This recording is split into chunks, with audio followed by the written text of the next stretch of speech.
Kami di sini dari calon guru penggerak Pak, angkatan 8 dari SMKN 1 Pugaan, khususnya saya Sri Hartini, Pak Anwar Sadar, Ibu Hesni dan Ibu Dewi Pak. Kami di sini ingin meminta pengalaman Bapak tentang dilema etika yang dihadapi selama ini di sekolahan Bapak ya Pak. Jadi kami ya ada tugas dari modul 3.1 yaitu bagaimana menyikapi tentang dilema etika. Selama ini ya Pak, kami langsung aja Pak menanyakan tentang beberapa hal apa saja selama ini Bapak anggap efektif dalam pengambilan keputusan pada kasus-kasus dilema etika yang ada di sekolah Bapak. Baik Bapak Ibu, yang pertama saya apresiasi dan saya ucapkan terima kasih yang setinggi-tingginya karena Bapak Ibu berkenan untuk mengikuti kegiatan guru penggerak ini. Karena terus terang ini jadi sorotan dinas dan berapa kali disampaikan semua guru harus ikut guru penggerak, apapun efeknya, apapun hasilnya nanti, dipakai apapun kegiatan guru penggerak ini. Yang pertama, yang kedua kita sudah ketahui bersama dan yang guru penggerak sebelumnya juga melalui proses yang sama, kita ada penggalian informasi tentang D5 etika. Kalau yang kemarin ada D5 etika sama rujukan orang. Ini kayaknya fokus di D5 etika.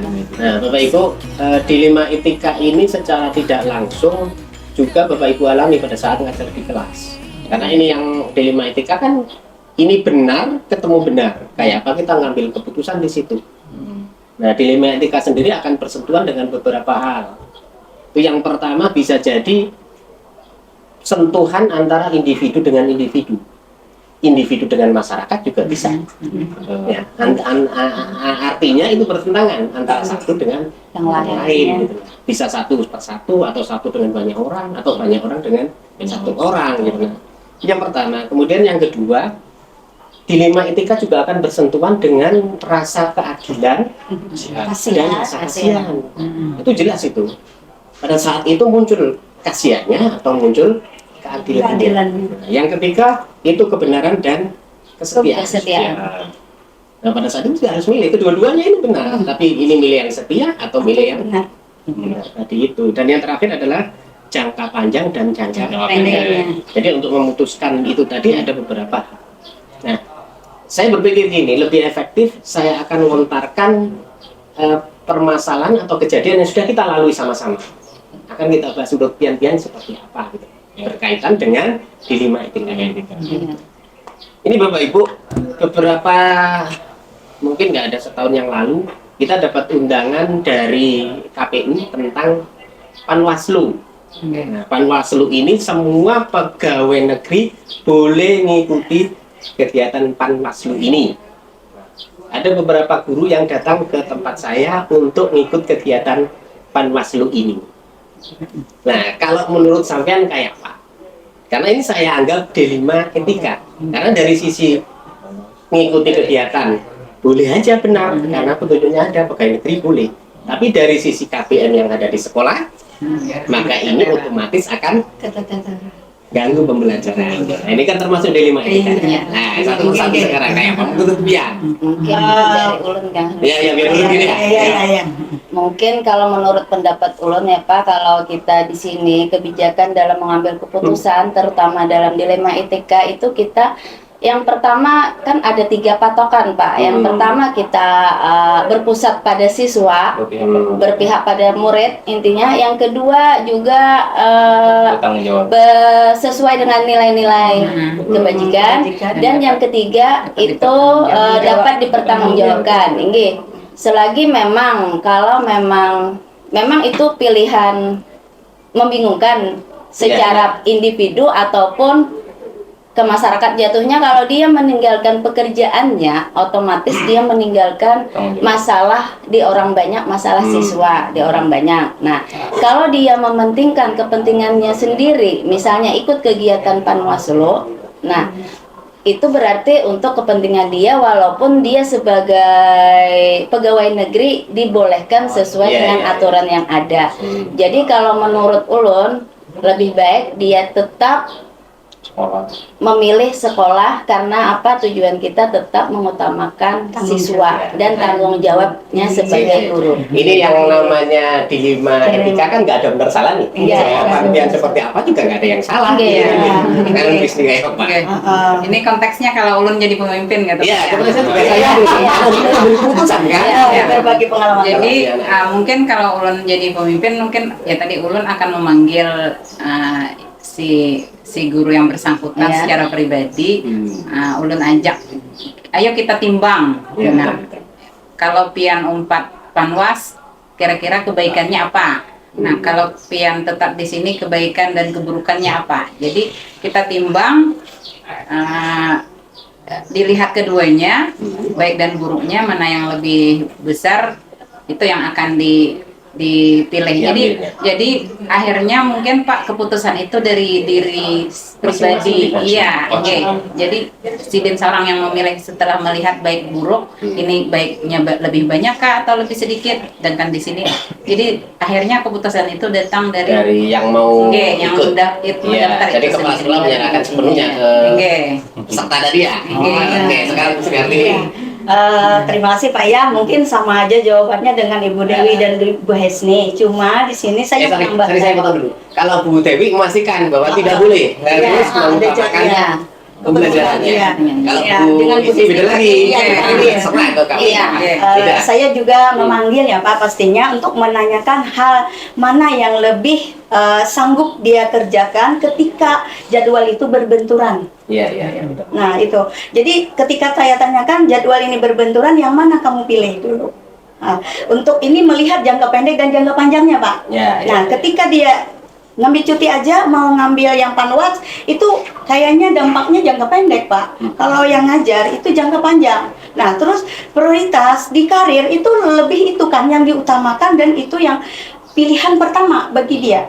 Nah jadi saya kembalikan kepada mereka yang mana yang dipilih.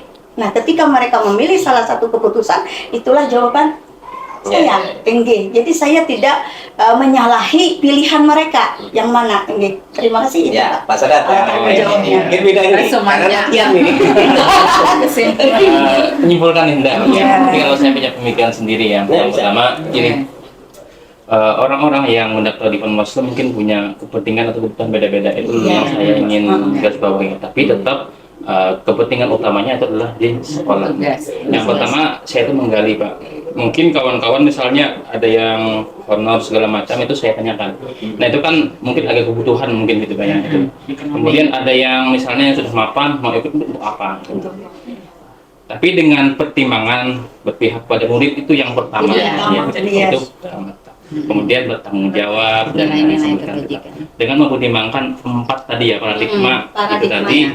Tetap keputusan itu bersekolah. Saya nggak Iya, sepakat iya. kalau keputusan itu dari siswa nggak Iya, sepakat. iya. Nanti ada salah ya. Oh, Iya, iya. tetap bersekolah.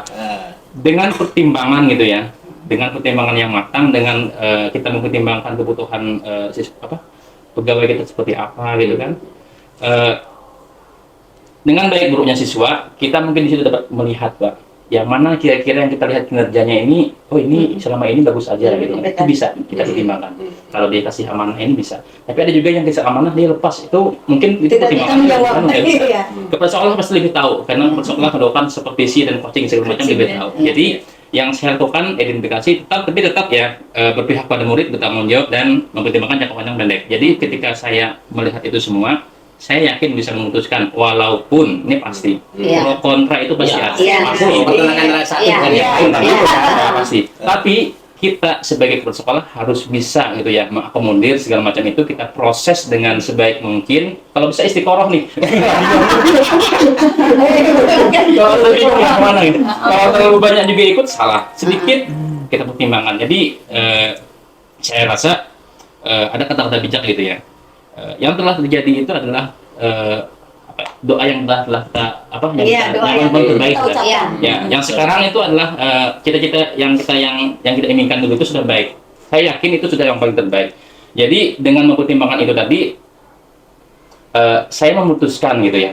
Pasti ada yang saya kasih beri kesempatan dengan pertimbangan itu tadi, tapi nggak semuanya. Ya. Iya. Terima Ada kasih. yang lolos, Iya, ada yang tidak. Nah, itu. Sesuai verifikasi berarti. Iya, Ya, iya, ya. aplikasi. Jadi gini Bapak Ibu, yang namanya dilema etika itu kan apa namanya dua pilihan nih, Ya. pilih ini atau pilih ini. Seperti yang saya sampaikan tadi, saya kan bertanya ini diizinkan atau tidak kan gitu kan. Nah, tapi di samping itu Bapak Ibu ada pilihan ketiga yang disampaikan Pak Sadat ini adalah pilihan ketiga.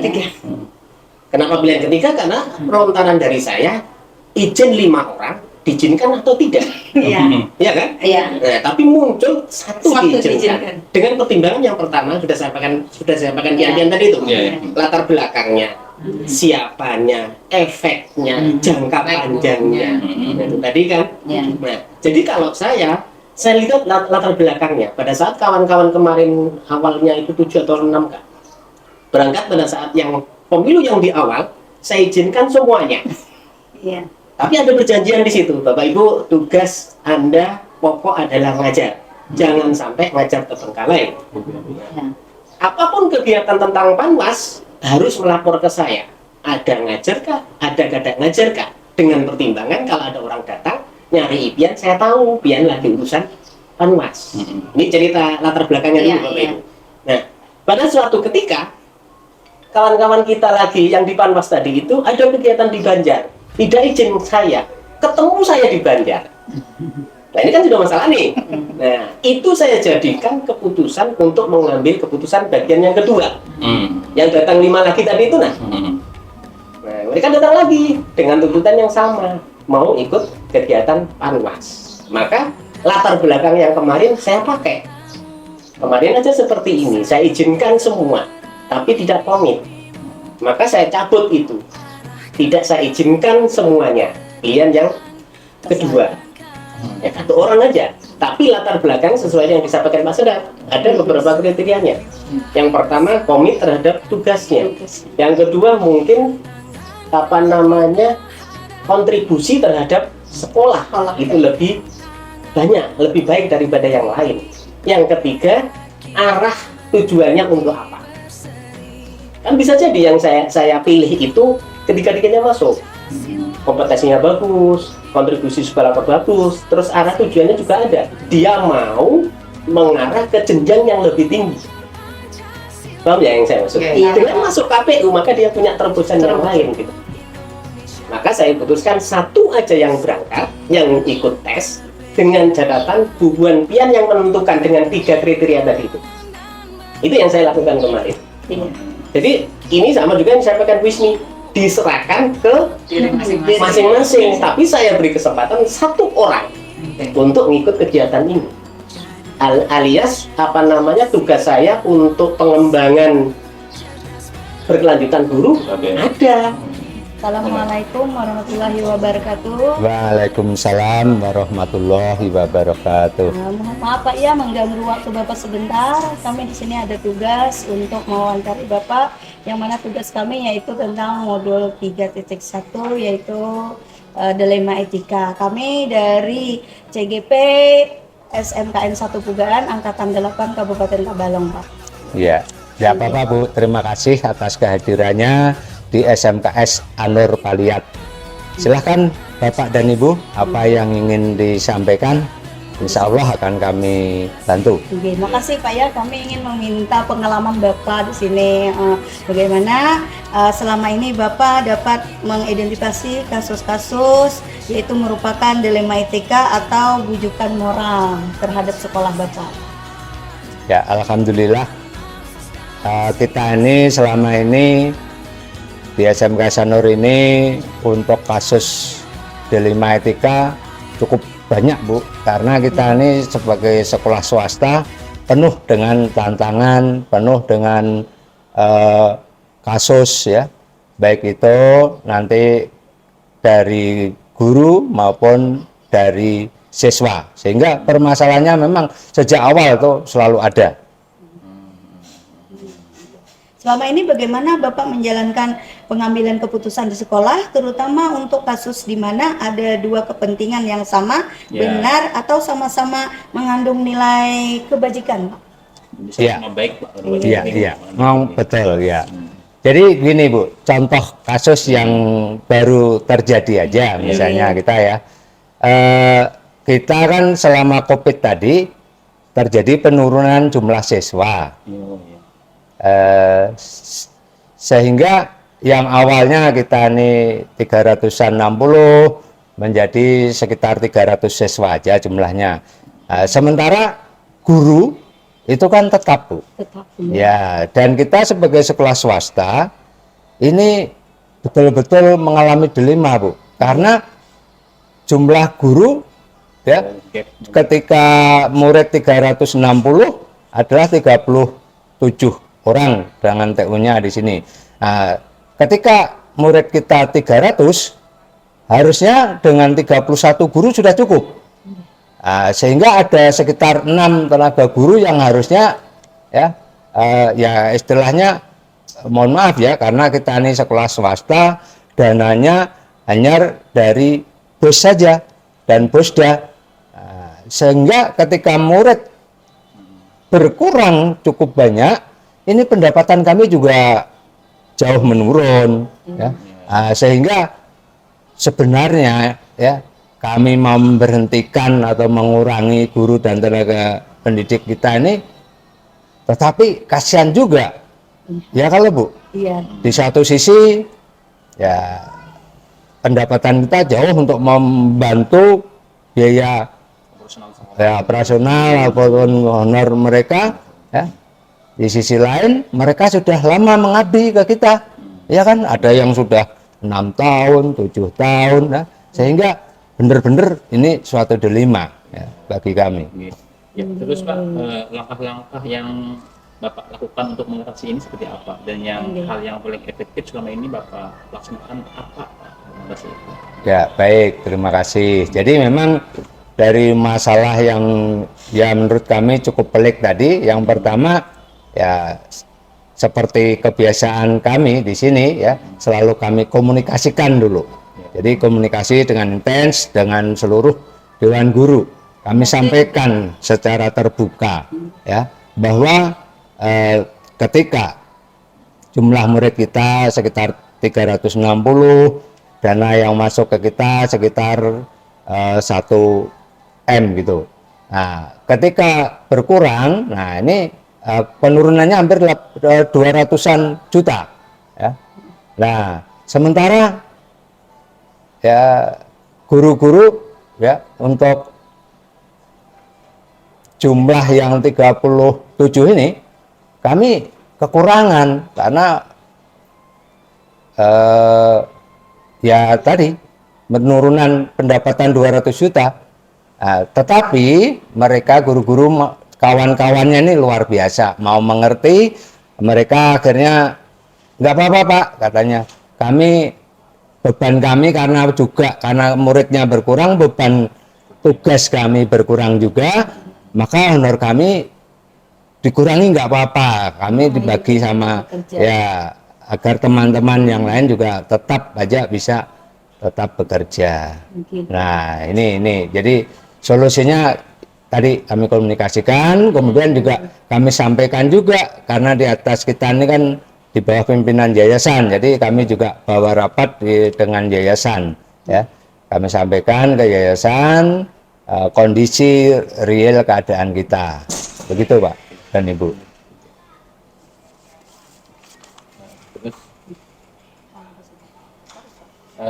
Terus Pak, ini Pak, apa saja Pak tantangan dalam pengambilan keputusan selama ini yang telah Bapak lakukan, tantangan mungkin Pak ya, tantangan yang paling yang rasakan paling berat mungkin Pak ketika mengambil keputusan itu? Ya, tantangannya memang ini tentang tadi ya, katakanlah seperti buah si malakama tadi. Di satu sisi kami misalnya ingin mempertahankan jumlah guru, anggaran nggak ada. Kalau kita mau, mohon maaf misalnya ya, dengan mengistirahatkan atau katakanlah memberhentikan mereka sudah mengabdi luar biasa ke kita.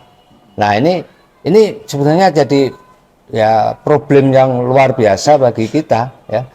Pertentangan di satu sisi tadi kita bergerak A salah, bergerak ke B juga salah ya. Akhirnya ya tadi kita sesuaikan aturan aja ya. Yang pertama kita kembali ke aturan baku yang ada di sekolah kita. aturan-aturan yang sudah ditentukan oleh yayasan kami sampaikan aja. Artinya aturan pokok misalnya kan bahwa guru adalah tugasnya seperti ini, honornya seperti ini ya. Selama ini memang kami usahakan untuk ada peningkatan kesejahteraan sesuai dengan kemampuan keuangan sekolah ya. Akhirnya kami kembali lagi kepada yang istilahnya pendapatan dasar lah, gitu aja. Gitu. Terus begini Pak ya, apakah Bapak memiliki sebuah jadwal tertentu dalam sebuah penyelesaian kasus Delima Etika? Nah di sini Bapak langsung menyelesaikan atau di tempat atau memiliki sebuah jadwal untuk menyelesaikannya Pak? Ya, sebetulnya kalau jadwal itu kita ada Bu, setiap akhir bulan kita selalu ada yang namanya evaluasi kinerja di sekolah kita ini ya. Jadi nah, tapi jadwal khusus untuk istilahnya permasalahan Delima Etika memang kita tidak ada. Tetapi alhamdulillah kita jalan evaluasi kita ini tiap Sabtu pada akhir bulan itu kita selalu mengadakan rapat evaluasi kinerja. Nah, ya jadi evaluasi ini menyeluruh. Biasanya kami fokuskan dulu kepada wali kelas untuk melaporkan kondisi anak. Jadi contohnya misalnya ada anak 3 kali lebih dalam bulan itu alpa. Nah ini segera kami perintahkan untuk menindaklanjuti wali kelas. Kemudian nanti secara berjenjang bisa segera tertangani permasalahan anak. Nah karena kebetulan juga ada problem yang lain kan kita rapatnya memang setiap akhir bulan ya. Jadi kalau dikatakan terjadwal memang ada terjadwal, tetapi bukan terjadwal khusus untuk mengatasi masalah Delima Etika, tapi mengatasi seluruh masalah yang terjadi di sekolahan kita ini Bu dan Bapak. Oke, evaluasinya Pak ya. Nggih, ya. Ya. Sudah? Ya, kalau dari saya cukup Pak. Terima kasih atas Sama-sama, terima kasih juga kami atas kunjungan Bapak dan Ibu ke sekolahan kami. Terima kasih yang sebesar-besarnya kami selaku pimpinan di SMKS An-Nur ini. Nggih. Monggo silakan Bapak Ibu. Terima kasih Pak. Ya. Terima kasih Pak. Salam.